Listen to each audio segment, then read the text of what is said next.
Yeah, look at this roof painting. Oh, you must make sure you waterproof your roof. It's winter now in Cape Town. You must make sure you waterproof your roof. Make sure you waterproof up your roof.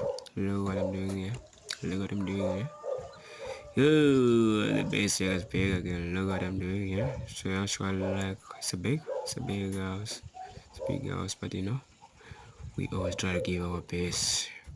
We always try to give our best. Make sure you're waterproof. If there's leaks, we can also waterproof. You can see there, there's patches there. It's for waterproof. But now I was just painting with that roof paint, that roof guard. So there's not gonna make sure you waterproof.